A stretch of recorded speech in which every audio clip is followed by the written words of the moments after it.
Goalkeeper নাকি চীনের মহাপ্রাচীর? গোটা ম্যাচে সেভ করেছেন 7টি, যার মধ্যে 6টি শটই এসেছে ডি বক্সের ভেতর থেকে।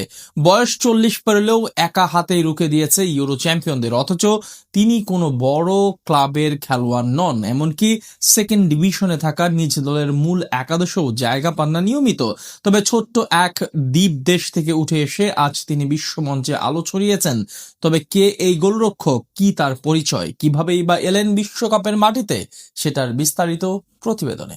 আটালান্টার মার্সিডিজ বেঞ্জ স্টেডিয়ামে ম্যাচের শুরু থেকেই এক পেশে ফুটবল খেলছিল স্পেন। পুরো মাঠ জুড়ে দাপট ছিল তাদেরই। একের পর এক সুযোগ তৈরি করে ইউরোপের বর্তমান চ্যাম্পিয়ন দলটি যেন অপেক্ষায় ছিল কখন কেপ ভার্দের জালে বল জড়াবে। কিন্তু সেই অপেক্ষা আর শেষ হয়নি। দুই হাফের অতিরিক্ত সময় মিলিয়ে প্রায় 100 মিনিটেও গোলের দেখা পাননি পেদ্রি, লামিনে ইয়ামাল, ফেরান তোরেসরা। কেননা কেপ ভার্দের গোলবারের নিচে দাঁড়িয়ে রীতিমতো একটা দুর্গ বানিয়ে রেখেছিলেন ভোজিনহো। পুরো ম্যাচে স্পেনের বল পজিশন প্রায় 75%। গোলমুখে শট নিয়েছে 27টি, এর মধ্যে একা হাতে 7টি ঠেকিয়ে দিয়েছেন ভোজিনহো। কিছুতেই যেন কোনো ফাঁক ফোকর খুঁজে পায়নি ইউরো চ্যাম্পিয়নরা। প্রথমার্ধেই পেদ্রির নিখুঁত শট আঙ্গুলের ডগায় ঠেলে বের করে দেন মাঠের বাইরে। কিছুক্ষণ পর ফেরান তোরেসের শট ক্রসবারে লেগে ফিরে এলে মিকেল ওয়ারজাবালের হেডও ফিরিয়ে দেন অবিশ্বাস্যভাবে। প্রথমার্ধের যোগ করার সময় আয়মেরিক লাপোর্তের হেডও তার হাত এড়াতে পারেনি। দ্বিতীয়ার্ধে লামিনে ইয়ামাল মাঠে নামার পরও একই দৃশ্য।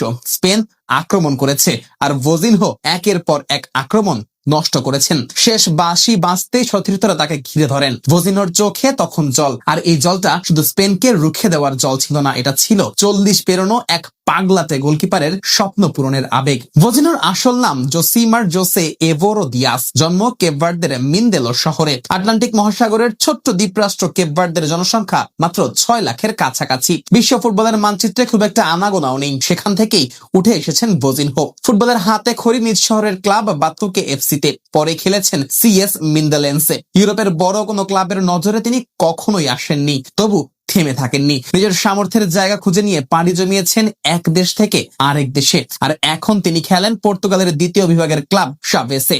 সেখানে অবশ্য নিয়মিত প্রথমে একাদশেও জায়গা হয় না তার। অথচ তিনি কিনা আজ বিশ্বকাপে স্পেনের মতো দলের সামনে হয়ে উঠলেন অপ্রতিরোধ্য। যে ছেলেটাকে একদিন খাতো বলে দূরে সরিয়ে রাখা হয়েছিল, বারবার ট্রায়ালে গিয়েও বাদ পড়তে হয়েছিল, সেই ভোজিনহোর পারফরমেন্স এখন তুলনা করা হচ্ছে বিশ্বসেরা গোলকিপারদের সাথে। নিজের প্রতি তার অগাধ বিশ্বাসটাই তাকে বাঁচিয়ে রেখেছিল।